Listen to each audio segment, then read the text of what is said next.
Let's look at another site design factor that's becoming more and more important every day: mobile design. With the huge growth of smartphones like the iPhone and BlackBerry, as well as other mobile devices like the iPad, more and more people are viewing your website on a small screen. These devices will shrink your standard website layout down to fit the screen, but that can make it extremely hard to read. Now, these two screenshots show the difference that a mobile-specific version of your website can make. You can see just how much easier it is to read the mobile version on the right. All the same information is included, just in a format that's more effective for those small screens. And keep in mind that many of your customers are using their smartphones and other mobile devices to get information about your company. They might be looking up your phone number or your address when they're trying to find your business, or they might be looking for information about products you carry. You want to make it as easy as possible for them to find the information they want when they want it. If they can't find it easily from you, they might turn to one of your competitors instead, which is the last thing you want, right? Now, let's talk a bit more about the call to action. What is a call to action? Well, a call to action is a concise invitation to your visitor to take a specific action, either to purchase, sign up for something, subscribe to a newsletter, or just read information to help them through the buying process. There are three types of call to action that we're going to cover today: the primary call to action, the secondary call to action, and the established site-wide calls to action. Your primary call to action is the featured action on your homepage. We mentioned this earlier. Your secondary calls to action, which could be anyone from 1 to 3 additional actions, should also be featured on your homepage, but make sure that they're not as prominent as your primary call to action. Now, after you add all of these to your homepage, the next step is to identify the site-wide calls to action that you want to feature on every single internal page of your website. Now, depending on your visitor progression that you design into your site, you may have different calls to action on different pages.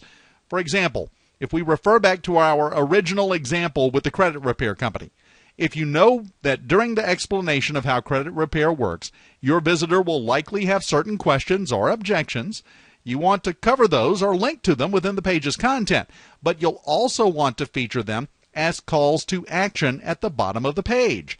You'll also want your primary call to action on every page, maybe a graphic button or an ad in your left or right sidebar like this. As you can see with this example website, there's a prominent sign-up button on every single internal page of the website. It's at the top right-hand side of every page above the fold. That means that you see it without having to scroll down the page. They also include the sign-up button further down on every page. Every page. I recommend you take this one step further. Add a powerful written call to action to the graphic call to action. For example, if applicable, you can add above or below the sign-up button the text, "Get started now, cancel anytime."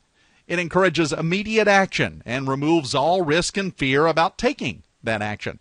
Lexington Law here does that on many of their landing pages. Now, another effective, more subtle call to action that Amazon.com made popular is the related information links. This is a great way to lead your visitors through your ideal buyer progression. Once they finish reading one page, lead them to the next page in your process by making it the related questions or related topics link. This also allows you to cover all your bases by linking to several related pages, so that no matter where your visitor is in the process and no matter how their personal psychology works, they can easily navigate to the pages that will convince them to buy or contact you.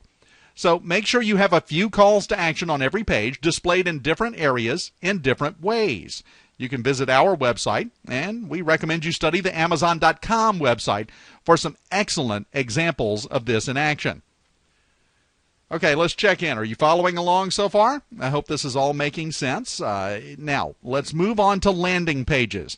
Gone are the days when people only found your website through marketing collateral, business cards, or word of mouth. Visitors will find you through the search engines, paid search, or advertising, social media, and lots of other different ways. In the case of the search engines, we're going to show you how to target each page of your website to specific keyword phrases to encourage ranking in Google and the major search engines. This means that when someone finds your website in Google and clicks on it, they're going to land on the ranked page, not your home page. I hope that makes sense. You want to keep this in mind when creating these pages. They may be the first thing your visitor sees. Now, that doesn't mean they have to be set up like your home page, but there are some great elements that you'll want to incorporate into all of your pages in case they become a landing page. This isn't just a technique where someone randomly lands on an internal page first and not on your home page.